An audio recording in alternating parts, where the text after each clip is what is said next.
आप विचार करके देखो, केवल खान पान थोड़ी सुविधा होती, मन की और भी मांगे होती हैं। सब मांगों को मिटाकर सच्चिदानंद प्रभु में लगाना, तभी तो आनंद का अनुभव होगा।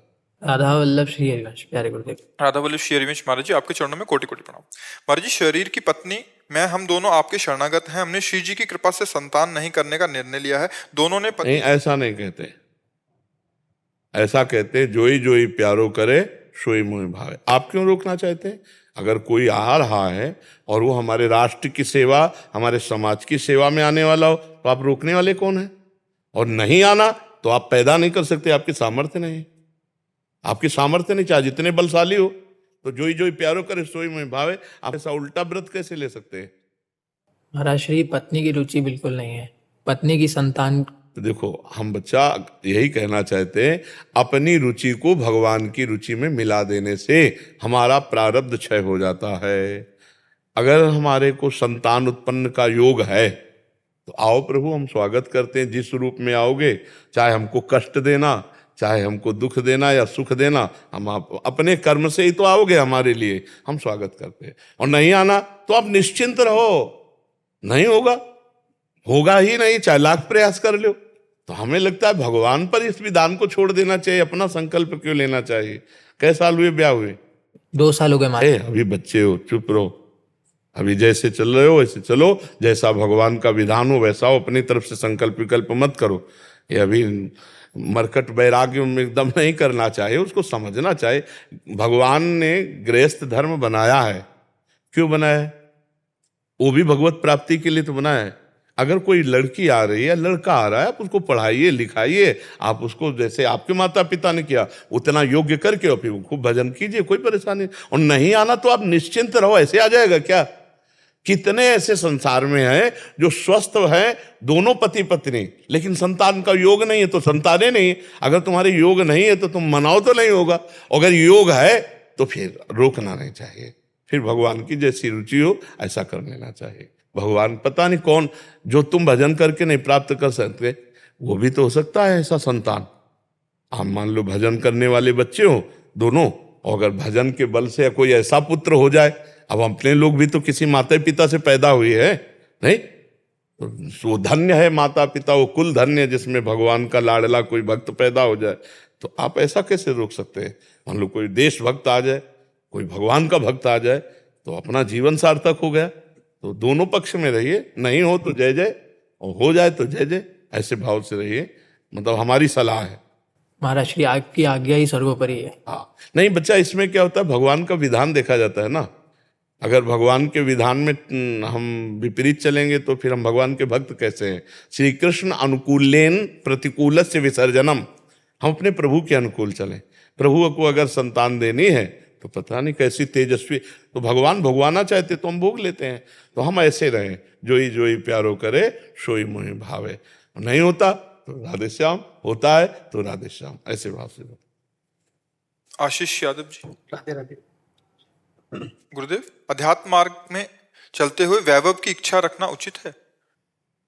भगवत सेवा के लिए वैसे तो इच्छा नहीं करनी चाहिए कोई भी, पर अगर करे तो माता पिता, परिवार और भगवत सेवा के लिए जो हमें आवश्यकता है वो हम प्रभु से मांग सकते हैं। भगवान ने अर्थार्थी भक्त भी कहा है, आर्त को भी भक्त कहा है, जिज्ञासु को भी भक्त कहा है और ज्ञानी को भी कहा। 4 प्रकार के भक्त बताए। तो अगर हमें ऐसा लगता है कि हमारे पास धन होता तो हम अपने माता पिता की सेवा करते, अपने ठाकुर जी को अच्छे अच्छे पोशाक पहनाते, अतिथि सेवा करते, पर आज हमारे पास है नहीं और हमारे अंदर चाहत है तो हम भगवान से प्रार्थना कर सकते हैं। तो ये यद्यपि ये विशुद्ध भक्तों में नहीं है, पर भक्त है। आप ये नहीं कह सकते कि भक्त नहीं है, पर विशुद्ध भक्तों में नहीं, विशुद्ध भक्ति में नहीं, भगवान से भी मांगने की नहीं। आप जैसे रखोगे वैसे रहूंगा, पर ये विशुद्ध भक्ति, मतलब जो भक्ति की सीमा में आ चुका है, वो उसका हृदय सा क्यों मांगू? आप सर्वज्ञ हो, जानते हो। अगर आप भूखे रखोगे तो जय बोलूंगा, आप छका के रखोगे तो जय बोलूंगा। महलों में रखो चाहे झोपड़ी में वास दो, आपकी जय हम बोलेंगे, आपसे नहीं चाहेंगे, आपसे भी नहीं चाहेंगे, सिर्फ आपको चाहेंगे। आपसे नहीं चाहेंगे, सिर्फ आपको चाहेंगे। ये विशुद्ध भक्त होता है। लेकिन अभी जब तक समर्पण नहीं हुआ, शरणागति नहीं हुई पूर्ण, तब तक तो हमें जो आवश्यकता है अपने प्रभु से मांगे, और ना दे तो उन पर नाराज ना हो। क्योंकि जैसे मरीज है, कुपथ्य मांगे डॉक्टर से और वो नहीं दे रहा है, तो उसमें मरीज का हित है। ऐसे हम मांग रहे हैं कि हमको संपत्ति दे दो, तो कोई है ऐसा अहित, इसलिए भगवान ने नहीं देता। अगर भगवान जानते कि हित होगा तो दे देते। भगवान अपने भक्त को वही करेंगे जिससे मंगल होगा। तो हम अर्थ मांगे, हम अपनी कामना रखें, पर अगर वो ना दे तो उनसे नाराज ना हो, अश्रद्धा न कर ले कि यार भगवान के पास क्या कमी थी, उन्होंने क्यों नहीं दिया जब हमने मांगा। जरूर कोई तुम्हारा अमंगल होने वाला था, हानि होने वाली थी, इसलिए भगवान ने नहीं दिया। हम बहुत विचार करेंगे कि भला इसमें क्या मंगल था, पर हो सकता था मंगल। बहुत सावधानी पूर्वक भगवान से मांगे, जो मांगे। अगर वैसे तो मांगना नहीं चाहिए, पर मांगे भी तो ये बात मांग कर उनके ऊपर छूट दे दे कि जिससे हमारा हित हो, हमारा मंगल हो।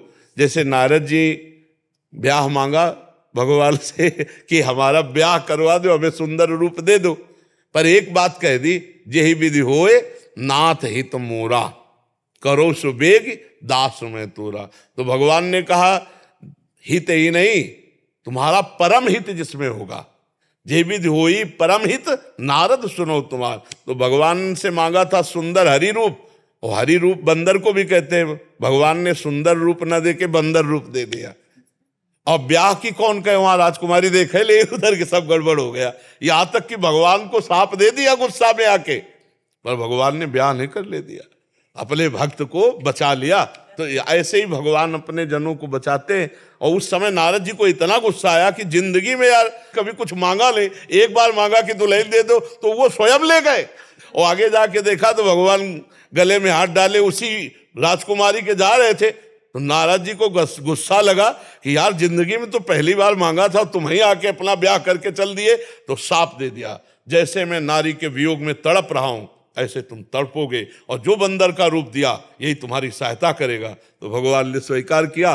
तब हरि माया दूर निवारी, तहा न रमा न राजकुमारी।